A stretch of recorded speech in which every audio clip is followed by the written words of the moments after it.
Igreja de São Roque, Lisboa.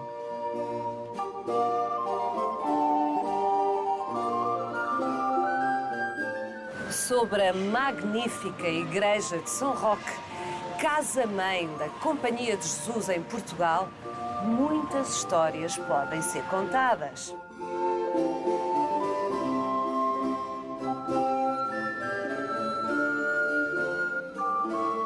A mais óbvia é a história da extraordinária Capela de São João Batista, uma absoluta obra-prima da arte europeia do século XVIII.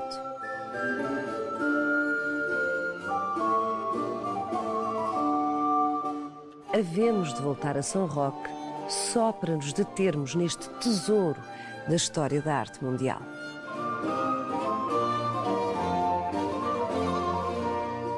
Mas hoje vamos falar-lhe de outro tesouro da história da humanidade.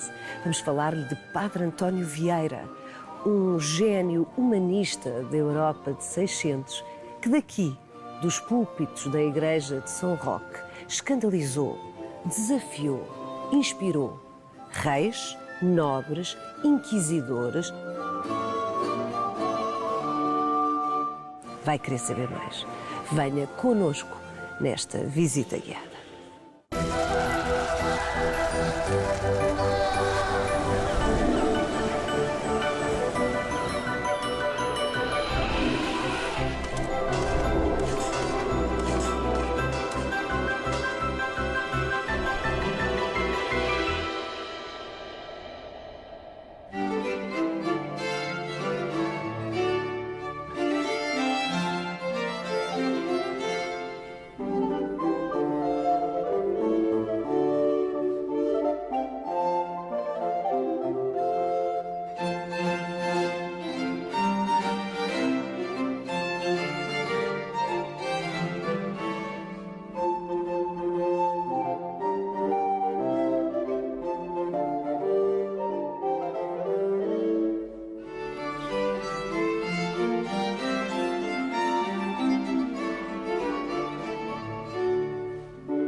Adma Mohana, no dia 6 de janeiro de 1662, há 350 anos, mais ou menos, a Rainha Regente, a nobreza, o clero do Reino de Portugal pasmaram aqui, onde nós estamos hoje, Exatamente. a ouvir aquilo que Padre António Vieira lhes dizia deste púlpito.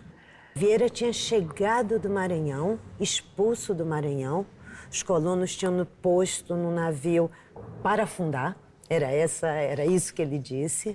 E chegou aqui com um sermão realmente para comover, para pasmar, né, aquela nobreza, aquele reino que não conhecia nada da realidade do Maranhão, do estado do Maranhão e Grão-Pará, tão distante. Brasil. No Brasil, né? Ele chega aqui no dia 6 de janeiro, como você disse, o dia da Epifania, né? E prega o sermão da Epifania, que é a vinda dos Reis Magos, né? Para ofertar presentes ao menino Jesus.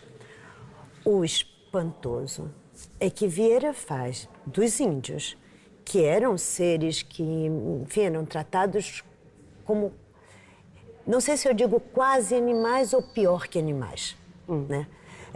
Para servir aos colonos, isso nas terras do Brasil. E ele coloca os índios como se fossem a própria representação de Cristo e dos verdadeiros cristãos, né? Aqueles que estão humilhados, aqueles que padecem e que, no entanto, deveriam receber os presentes e as bênçãos do reino, né? Então, é um sermão que dá uma peripécia, né, em todas as expectativas da corte, né? Temos o clero acostumado aos palácios, né, e não à missionarização, como ele tinha vivido, e a Companhia de Jesus como um todo vivia, né, nos sertões do Brasil e também da Índia, da África. Quando ele chega, todos estão à espera, afinal fazia 10 anos que Vieira estava fora da corte. Isso é muito importante e deixe-me só fazer aí um parênteses. Pelas minhas contas, Padre António Vieira, apesar de ter nascido em Lisboa, não terá vivido em Portugal mais de 20 anos, dos 89 que viveu. A vida de Vieira é, de fato, de surpresas, né? Porque ele vai para o Brasil com 6 anos, né? Lá ele vive, né, na Bahia, depois em Olinda.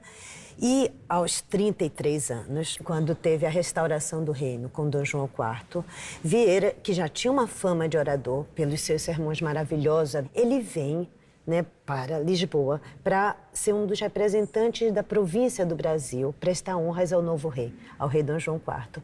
E aqui ele vive 10 anos também como conselheiro do rei, como embaixador do rei Dom João IV, vai à Holanda, vai à França. Mas, no fundo, é o primeiro contacto que ele tem com aquilo que nós poderíamos dizer a metrópole daquele império, não é? Sim. É o primeiro contacto, Sim, que ele sai daqui criança com 6 anos, não é? Exato. Mas, e isso as pessoas do Brasil também estranham. Mas pensa que o Brasil é Portugal.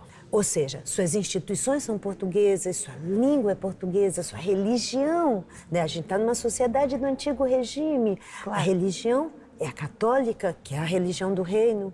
Tá? É em nome disso tudo, né, que as pessoas defendem os inimigos holandeses, que são hereges, são de outra nação. É assim que a gente tem que compreender. Então, mesmo Vieira não estando fisicamente, suas leituras, tá? Suas posturas, suas ações são portuguesas. Certo. Né? Então ele não tem nenhuma dificuldade em chegar aqui e defender, sim, o Brasil, mas como um território português. Contudo, Adma, Sim, é o diga. facto de ele não habitar aqui e habitar lá. E ter a experiência do território, desse Portugal ultramarino, para ir agora recuperar uma expressão que os portugueses mais crescidos se lembram bem, é esse facto que faz com que ele entenda que há aqui uma má percepção do que se passa no Brasil. É isso, o Sermão da Epifania mostra muito bem. E o Sermão de Santo Antônio aos Peixes também, quer dizer, a gente tem vários que tentam mostrar elementos, digamos assim, da realidade do Brasil que não estão presentes na corte. E é para fazer ver. Né? A linguagem de Vieira é espantosa nesse sentido, porque ela mostra, né, procura mostrar aos olhos da mente, né, coisas que não estão visíveis. Então, a realidade toda da destruição, da matança dos índios, ou também no que diz respeito aos escravos africanos, é importantíssima. Né? Nesta altura da nossa conversa, Adma, nós precisamos já de ouvir as palavras do Vieira. A Adma fala muito bem por ele. Mas nada como ir à fonte original. Vamos ouvir uma passagem da Epifania pelo João Grosso.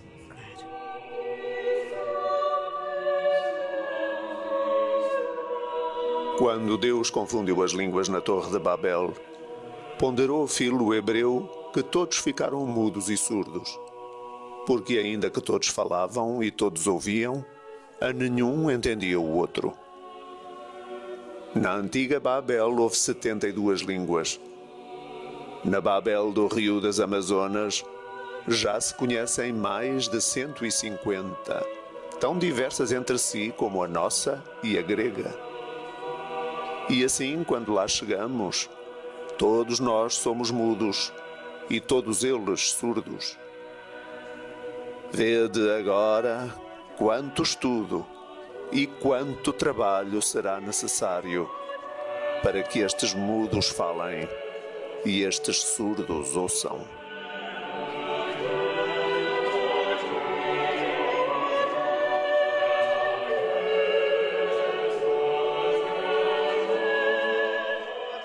Maravilhoso. É maravilhoso. Bem, é tudo bom em Padre António Vieira, mas as pessoas Sentem às vezes difícil acompanhar esta linguagem, não é? Sim, porque veja que nós temos uma linguagem, com perdão da palavra, Twitter, né? Certo. Fragmentada, telegráfica.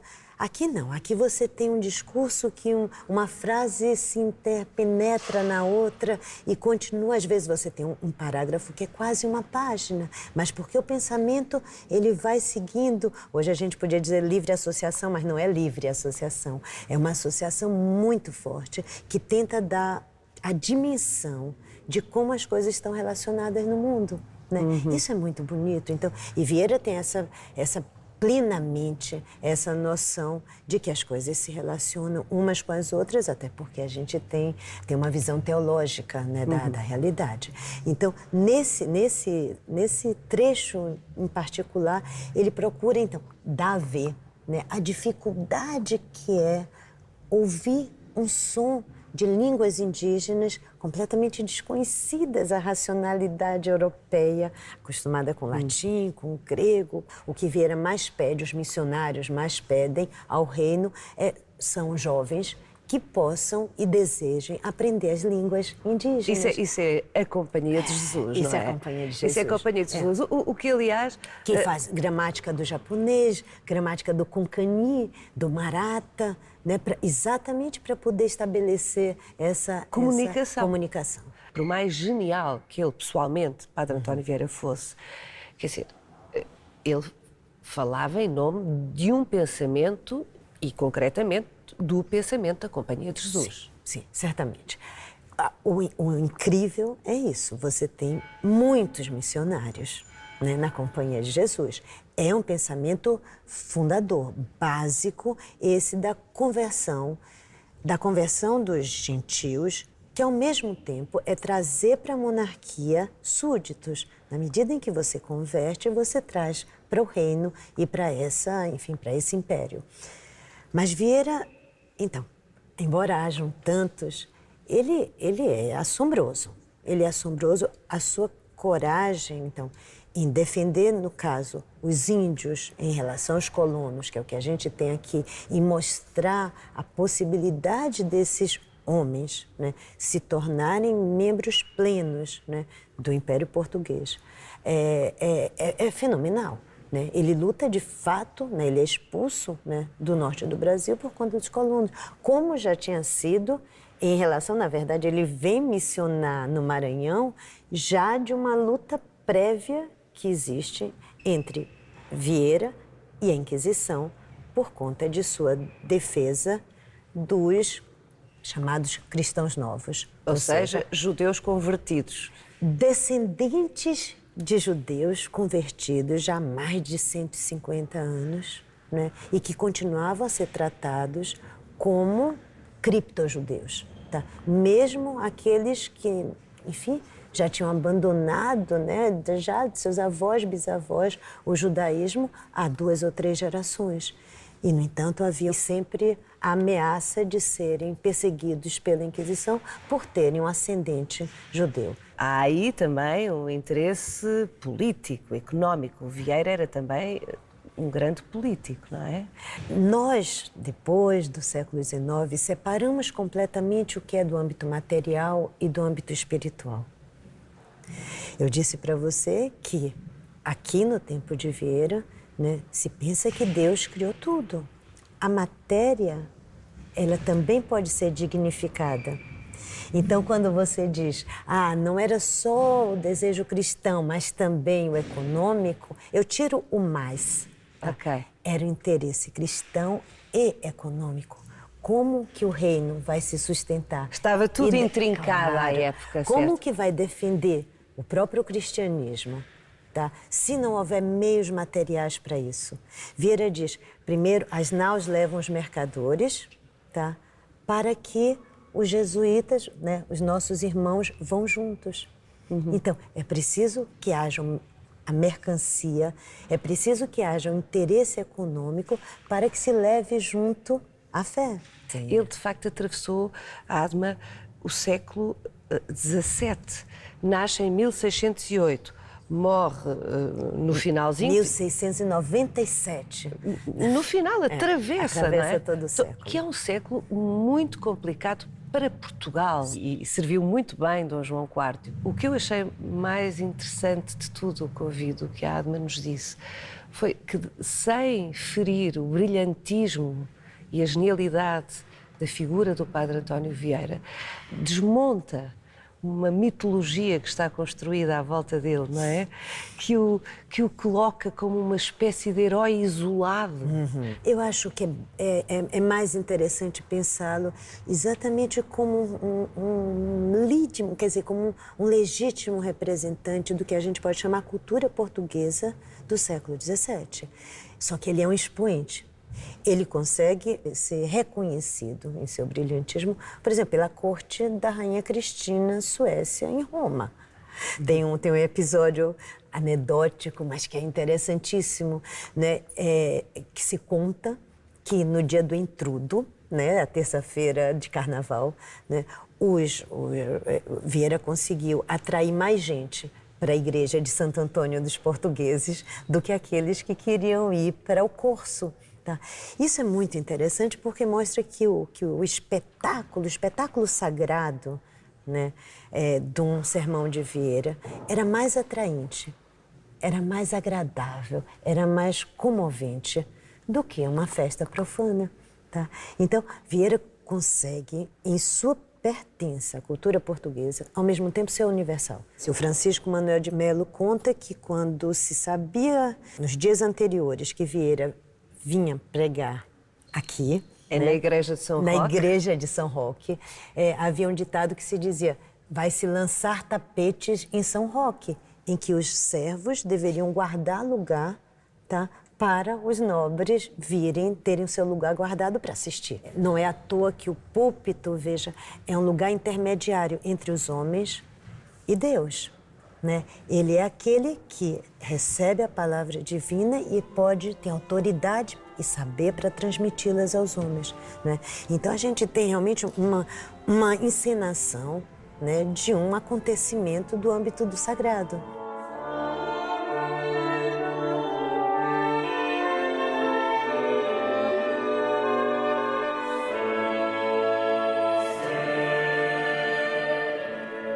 Eu agora vou ter com a Margarida Montenegro, que nos vai dizer como é que era esta igreja, São Roque, no tempo em que Padre António Vieira aqui fazia os seus sermões.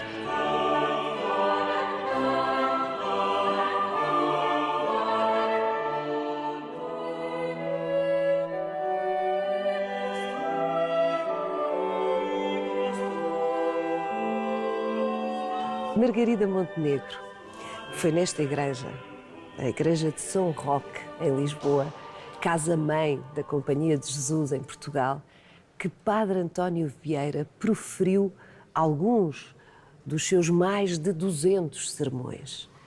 E foi sob este exato teto que isso aconteceu. Foi realmente numa grande parte deste ambiente que o Padre António Vieira aqui pregou. E a primeira coisa que nós sentimos, provavelmente, quando entramos aqui nesta igreja, é este teto maravilhoso, um teto pouco comum para a época, pelo menos na arquitetura portuguesa, porque é um teto todo feito em madeira, o que não era uma situação comum, de tal forma o comprimento das traves de madeira era grande, que ocupava toda a largura deste teto, teve que vir da Prússia, e foi se calhar até por causa disso que a igreja tão bem resistiu ao terremoto de 1755. Esta é a primeira curiosidade deste teto. A segunda curiosidade, este teto foi feito no reinado de Filipe II de Espanha, primeiro de Portugal. Foi escolhido de 3 projetos que foram apresentados ao rei e foi escolhido Francisco Venegas, que criou este teto em trompe-l'œil com arquiteturas falsas, não é? Fingidas, rodeado de pequenas cenas do Novo e do Antigo Testamento relacionadas com a temática eucarística. O centro foi depois mais tarde pintado por Amaro do Val, que quis aqui fazer uma glorificação da Santa Cruz e dos instrumentos da Paixão. A Companhia de Jesus faz a sua pedagogia através da imagem, faz a sua catequização através da imagem. E não é por acaso que nós estamos aqui nesta igreja maravilhosa, onde temos aqui o quê? Os grandes princípios tridentinos e os grandes princípios da Companhia de Jesus. Veneração dos santos. Cá Uma estão série eles. de capelas dedicadas a santos.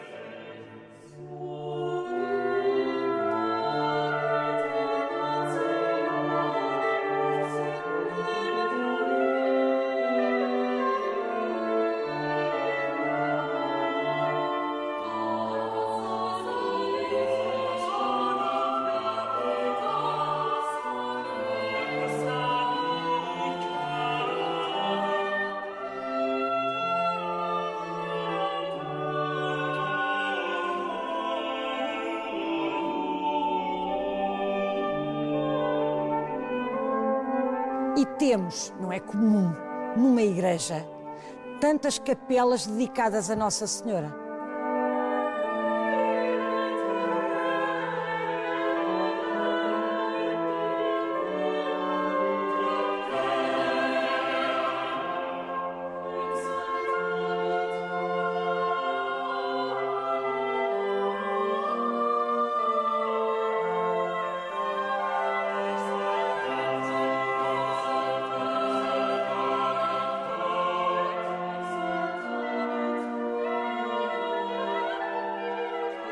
Depois, os relicários.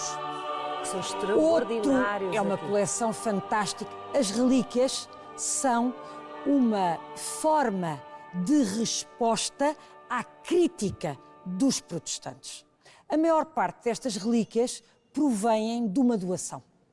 Uma doação de Dom João de Borja, embaixador de Filipe II, primeiro de Portugal, na Saxónia, e que, mercê do grande movimento da reforma protestante que se dava na Europa, conseguiu congregar uma coleção de relicários que acabou por doar à Casa Professa da Companhia de Jesus. E, portanto, uma grande parte destes relicários pertencem exatamente a essa doação de Dom João de Borja. Eu diria que praticamente todos os altares aqui na Igreja de São Roque, todos eles têm relicários.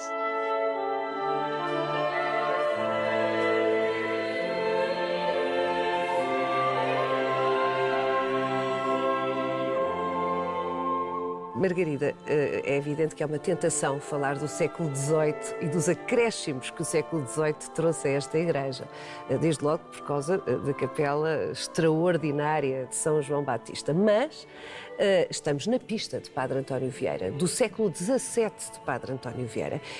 E eu pergunto-lhe, estas 8 capelas laterais existiam todas no tempo em que Padre António Vieira aqui pregava?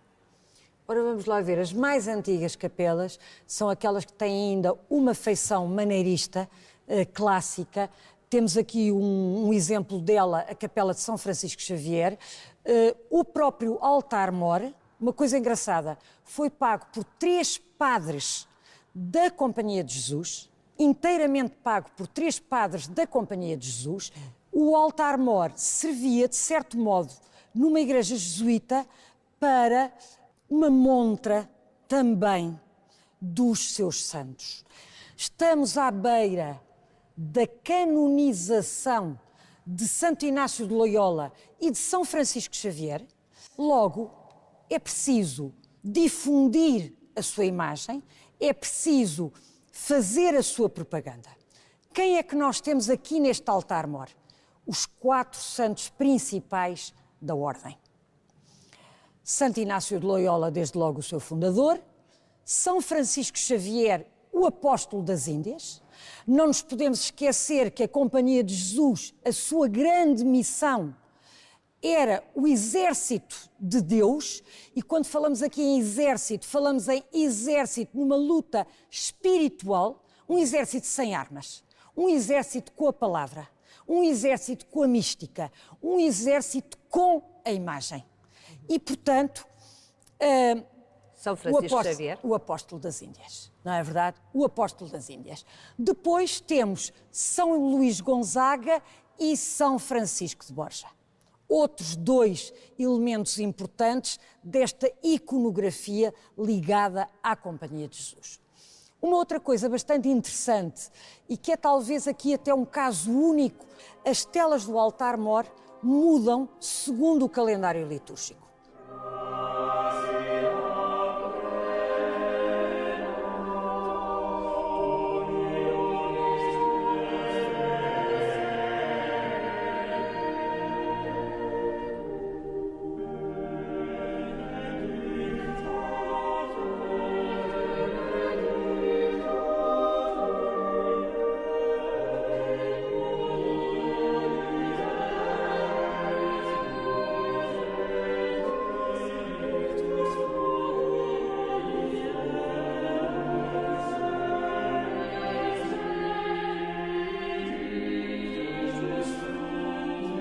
Margarida e Padre António Vieira conviveu também com este conjunto de pinturas que descrevem a vida de Santo Inácio de Loyola.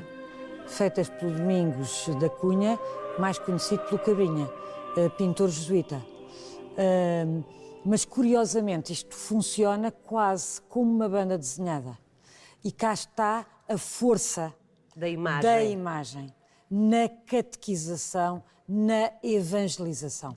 Os jesuítas pregam para todos os tipos de pessoas.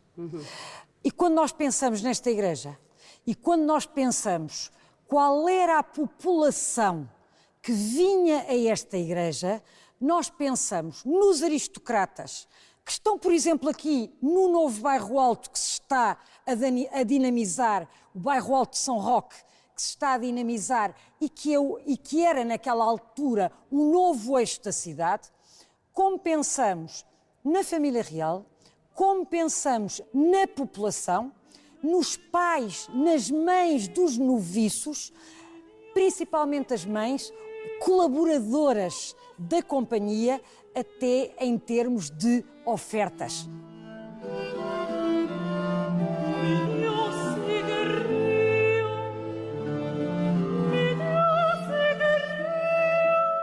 Aqui vamos entrar num outro pequeno tesouro da Igreja de São Roque, a sacristia. Lindo.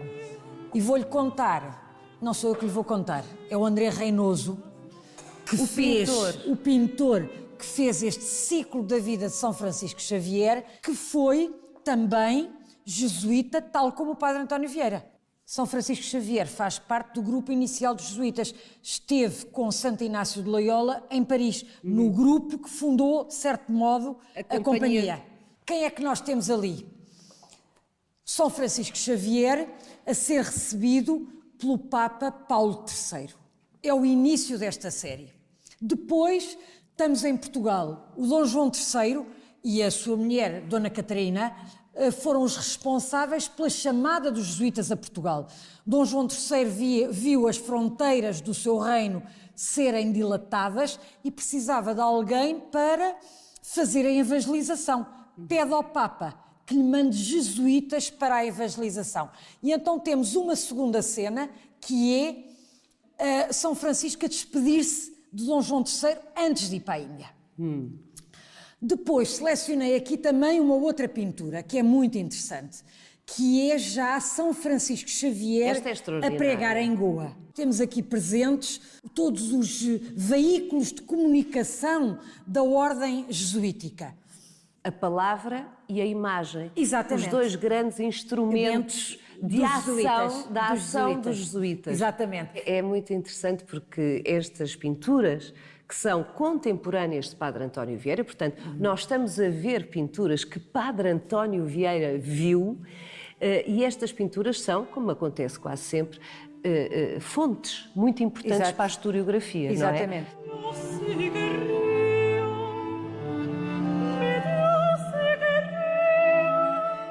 deste lado, como ali já ia ao São Francisco Xavier a caminho do Japão, eu escolhi exatamente o São Francisco Xavier, exatamente na corte do Daimyo Yamaguchi, portanto já em pleno Japão, a fazer a conversão dos membros da corte do Daimyo. Realmente é incrível pensarmos o que viajou esta gente. É verdade. As aventuras que viveram. As aventuras num tempo em que as viagens demoravam meses, quando não anos. Exatamente. Não é verdade? Exatamente. E o que eles correram o mundo, o que eles arriscaram, as línguas que aprenderam, os dicionários que fizeram.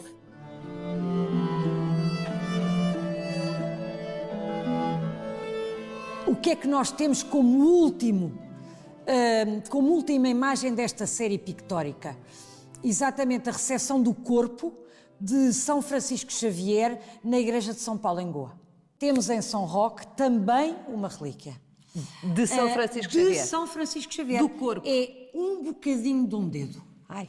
Foi uma doação de uma benemérita que está ligada à família Nova Goa, que desempenharam cargos importantes na Índia e que doaram à Santa Casa o cofre relicário de São Francisco Xavier e que lá dentro tem uma série de relíquias, nomeadamente um bocadinho do dedo de São Francisco Xavier. Bom, de facto, São Roque é interminável. E precisamente há uma perplexidade no fim desta visita pelo São Roque do século XVII, século de Padre António Vieira. Há uma pergunta, para mim, inevitável nesta altura. Como é que esta igreja não se chama, por exemplo, São Francisco Xavier ou Santo Inácio de Loyola? Porquê é que se chama São Roque? A razão muito simples. Lisboa foi uma cidade sempre com muitos surtos de peste. Em 1505, Lisboa atravessou um surto de peste. O rei Dom Manuel pede a Veneza o envio de uma relíquia de São Roque, o protetor das pestes. E daí o facto desta relíquia ter vindo e aqui, nesta zona erma, então erma, no início do século XVI, ser edificada uma ermida em honra de São Roque. Ora, os padres da Companhia de Jesus, quando vieram para Portugal, vinham aqui pregar e rezar. E começaram a ver que a ermida era demasiadamente pequena para as suas necessidades. E daí surgiu a ideia da construção de uma igreja maior. Conseguiram, mas a Irmandade de São Roque impôs uma condição, que foi aceita pela Companhia de Jesus, que é a igreja que viesse a ser construída aqui tinha que ser de invocação a São Roque. São Roque não tinha nenhuma tradição de relação com a Companhia de Jesus. Esse foi, digamos assim, o centro do negócio, se podemos falar assim. O centro da troca. A igreja vai ser construída no lugar da ermida, mas com o nome de Igreja de São Roque.